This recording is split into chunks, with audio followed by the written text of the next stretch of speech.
하나님 말씀은 우리 날마다 솟는 샘물 순서를 따라서 8월 첫째 날 빌립보서 1장 1절서부터 11절 말씀 보겠습니다. 빌립보서 1장 1절부터 11절 말씀입니다. 그리스도 예수의 종 바울과 디모데는 그리스도 예수 안에서 빌립보에 사는 모든 성도와 또한 감독들과 집사들에게 편지하노니 하나님 우리 아버지와 주 예수 그리스도로부터 은혜와 평강이 너희에게 있을지어다. 내가 너희를 생각할 때마다 나의 하나님께 감사하며 간구할 때마다 너희 무리를 위하여 기쁨으로 항상 간구함은 너희가 첫날부터 이제까지 복음을 위한 일에 참여하고 있기 때문이라. 너희 안에서 착한 일을 시작하신 이가 그리스도 예수의 날까지 이루실 줄을 우리는 확신하노라. 내가 너희 무리를 위하여 이와 같이 생각하는 것이 마땅하니 이는 너희가 내 마음이 있음이며 나의 매임과 복음을 변명함과 확정함에 너희가 다 나와 함께 은혜에 참여한 자가 됨이라. 내가 예수 그리스도의 심장으로 너희 무리를 얼마나 사모하는지 하나님이 내 증인이시니라. 내가 기도하노라. 너희 사랑을 지식과 모든 총명으로 점점 더 풍성하게 하사 너희로 지극히 선한 것을 분별하며 또 진실하여 허물 없이 그리스도의 날까지 이르고 예수 그리스도로 말미암아 의의 열매가 가득하여 하나님의 영광과 찬송이 되기를 원하노라. 아멘. 오늘은 예수께 받은 은혜로 복음에 참여하라. 예수께 받은 은혜로 복음에 참여하라 라는 제목으로 하나님 말씀을 보겠습니다. 빌립보서는 바울이 로마 감옥에서 빌립보라는 도시에 그리스도인에게 보낸 편지가 빌립보서입니다.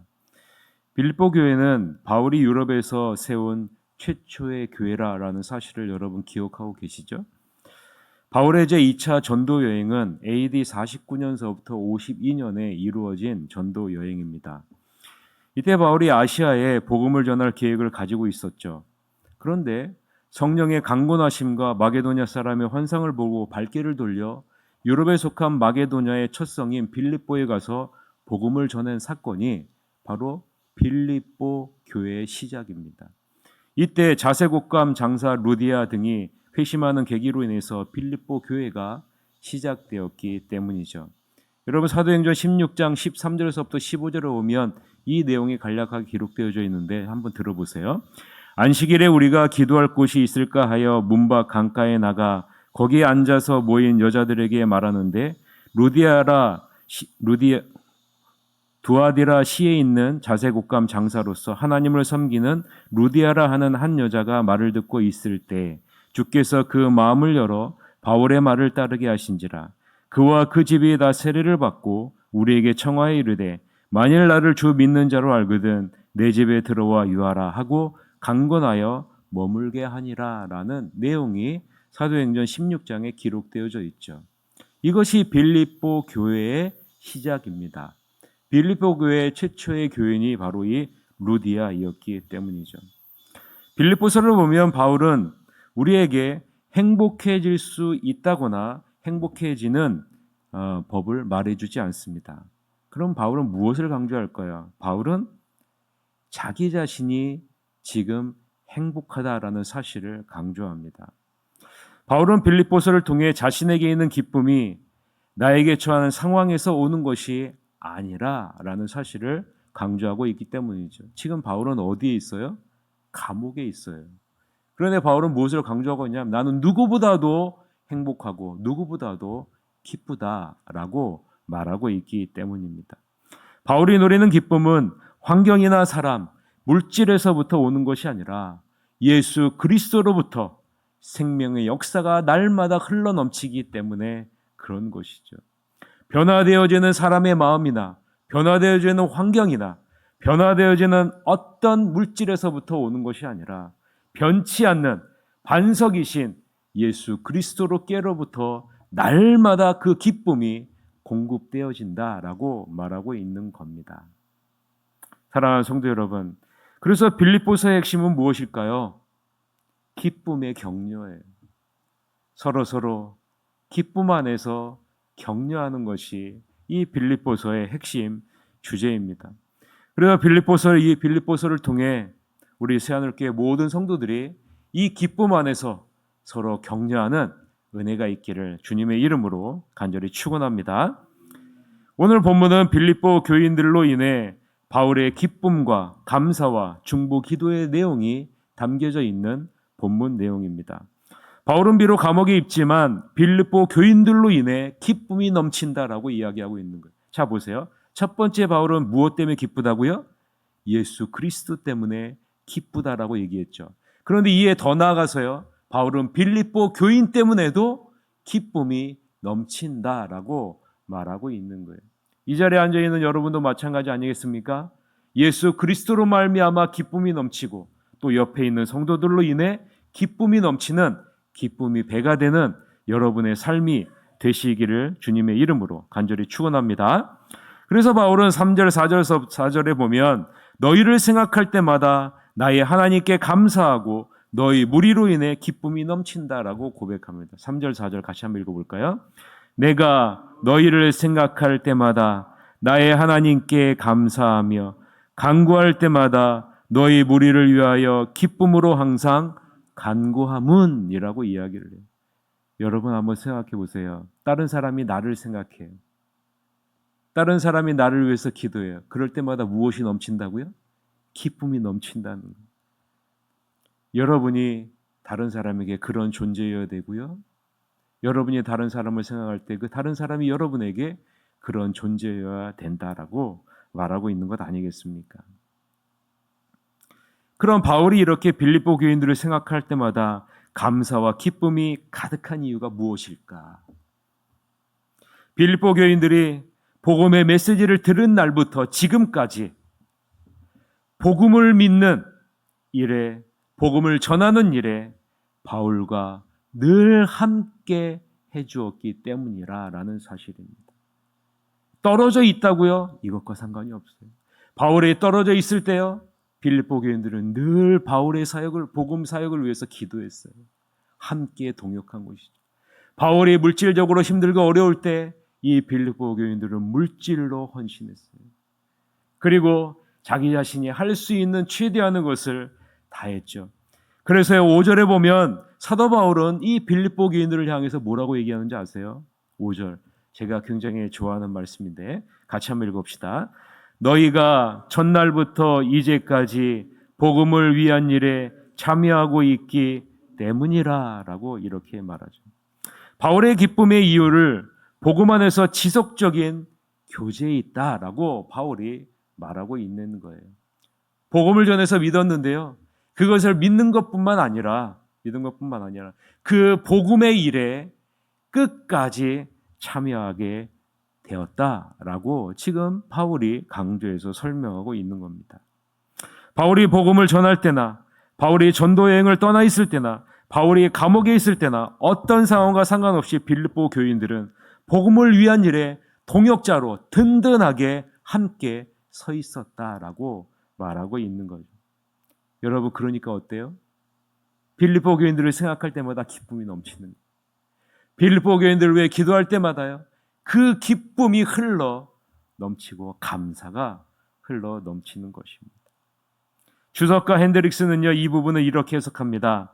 빌립보 교인들과 바울과의 관계는 촉진제였다. 복음 사역의 촉진제였다. 빌립보 교인들이요, 바울의 복음 사역의 촉진제였다. 마틴이라는 신학자는요, 빌립보 교인들은 바울의 복음 사역의 확장을 돕는 존재였다. 복음 사역의 확장을 돕는 존재였다. 걸림돌이 아니라, 거침돌이 아니라, 방해하는 자가 아니라 촉진제고요, 돕는 존재였다라는 거죠. 어떻게 이렇게 아름다운 관계를 이룰 수 있었을까요? 그 비결이 무엇일까요? 그 비결은 바울이나 빌립보 교인들의 마음이 동일하게 무엇을 바라보았기 때문일까요? 그리스도의 십자가를 바라보았기 때문 아니겠습니까? 바울이나 빌립보 교인이나 그리스도의 십자가를 바라보았기 때문에 그런 거예요. 예수 그리스도께서 인간의 몸을 입고 이 땅에 오셔서 내가 당해야 할 형벌을 대신 받으시고 죽으신 그 십자가의 사랑에 우리의 마음과 시선이 통일하게 가 있기 때문에 이 복음의 일에 든든한 동역자로 함께 서 있는 것. 내 것이 아니라 그리스도의 것임을 알고 있기 때문에 그런 것 아니겠습니까? 그래서 바울은 빌립보 교인들은 복음 안에서 교회하는 자들이라라고 말하고 있는 것입니다. 사랑하는 성도 여러분, 성도들 간의 교제가 이러한 교제여야 하지 않을까요? 우리는 이 본문 말씀 안에서 성도들 간의 교제 안에 중요한 원리를 발견해야 됩니다. 그것은 성도들 간의 교제가 무엇 안에서 이루어져야 하는 교제여야 한다는 거예요? 복음 안에서 이루어져야 하는 교제여야 한다라는 겁니다. 이 복음 안에서 교제할 때 하나님께로부터 오는 감사와 기쁨이 넘치고 복음의 열매가 맺어지기 때문이라는 것이죠. 이것이요, 교회 공동체 안에서의 그러한 교제여야 한다는 거예요. 이 복음 안에서 여러분 교제가 이루어지지 않으면요, 순간적으로 기쁘고 즐거울 수는 있어요. 그러나 여러분 한순간 그 모임이, 그 교제는요, 깨지게 되어지기 때문입니다. 이 교제를 통해서 어떻게 한 마음, 한 방향으로 나가야 되겠죠. 주님의 십자가를 향해 우리의 마음과 시선이 향해야 있어야 된다는 거죠. 그래서 바울은요, 이러한 복음 안에서 누리는 교제를요, 뭐라고 얘기하냐면 착한 일이라라고 이야기를 합니다. 착한 일이라. 6절인데요. 같이 한번 읽읍시다. 너희 안에서 착한 일을 시작하신 이가 그리스도 예수의 날까지 이루실 줄을 우리는 확신하노라 라고 말합니다. 여러분, 착한 일이라라는 말의 원어적인 의미는요, 탁월한 일이다라는 말이에요. 다른 말로 하면요, 유익한 일이라라는 말이에요. 그러니까 이렇게 해석할 수 있죠. 너희 안에 탁월한 일을 시작하신 이가, 너희 안에 유익한 일을 시작하신 이가 그리스도 예수의 날까지 이루실 줄을 나는 확신한다라고 바울이 이야기를 하고 있는 것입니다. 왜 우리에게 복음에 참여하는 일, 복음 안에서 교제하는 일이 탁월한 일이 될까요? 왜 유익한 일이 될까요? 이 일을 통해 우리가 누구를 닮아가는 영적인 성숙함을 이루기 때문일까요? 예수 그리스도를 닮아가는 영적인 성숙이 이루어지기 때문 아니겠습니까? 그리고 복음의 열매들이 맺어지기 때문 아니겠습니까? 그리고 이 일의 주체가 누구예요? 이 일의 주체가 바로 하나님이세요.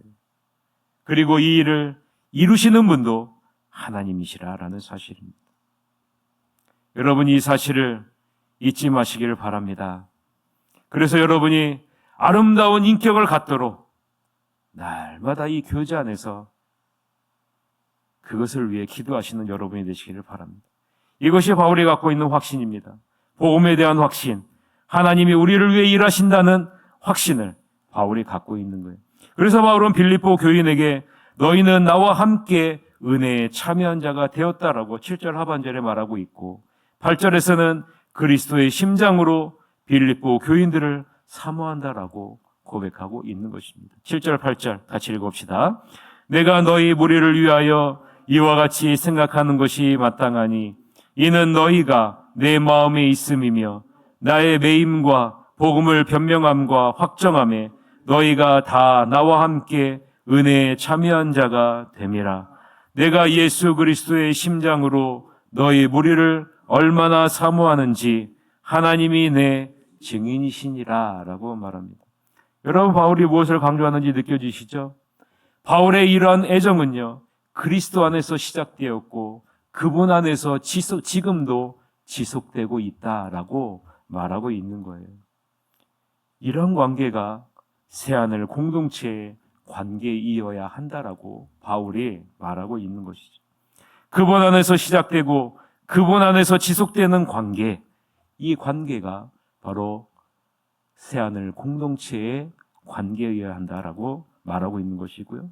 이를 위해서 바울이 감사하는 거예요. 그러면 우리도 바울과 같이 기도할 수 있는 거죠. 바울의 기도의 내용이 무엇일까요? 9절서부터 11절인데요. 같이 한번 읽읍시다.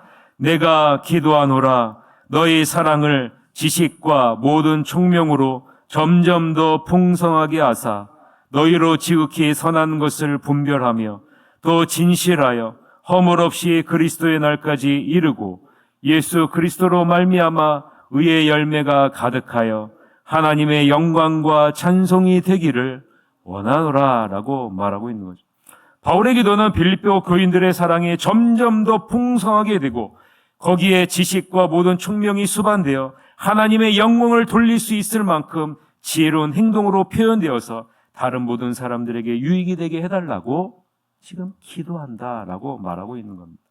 쉽게 말하면 자신의 감정을 살피고 신중하게 행동해 예수님께서 자랑스러워하는 삶을 살게 해달라고 바울이 기도하는 거예요. 영혼의 열매를 풍성하게 맺어 예수 그리스도를 더 매력적인 분으로 만들어 모든 이로 하여금 하나님께 영광과 찬송을 돌리게 해달라고 바울이 지금 기도한다라고 말하고 있는 거죠. 여러분, 빌립보 교인들은요, 많은 사람들에게 유익을 끼치는 삶을 살고 있다는 거예요. 그리고 그리스도를 매력적인 분으로 나타내는 삶을 살고 있다라고 말하고 있는 거예요. 이러한 삶을 더 풍성하게 살도록 주님 인도해 주시옵소서라고 지금 바울이 기도하는 내용이 9절서부터 11절의 내용이라는 사실. 여러분, 우리 자신의 모습을 한번 뒤돌아봅시다. 나는 많은 사람에게 유익을 끼치는 모습으로 나아가고 있을까? 그리고 그리스도를 정말 매력적인 분으로 나의 삶을 통해서 나타내고 있을까? 빌립보 교인들이 그런 삶을 살아내고 있다라고 말하고 있는 거죠. 바라기는 우리 새하늘교회 이 자리에 앉아있는 또 방송을 듣는 새하늘교회 모든 성도들이 모든 사람에게 유익을 나타내고 그리스도를 더 매력적인 분으로 나타내는 귀하고 복된 삶으로 나아가시기를 주님의 이름으로 간절히 축원드립니다. 아무쪼록 그리스도 안에서 시작되고 그분 안에서 지속되는 아름다운 관계를 이루어 나가시는 여러분이 되시기를 바랍니다. 구역을요 그렇게 만들어 나가야 되는 겁니다.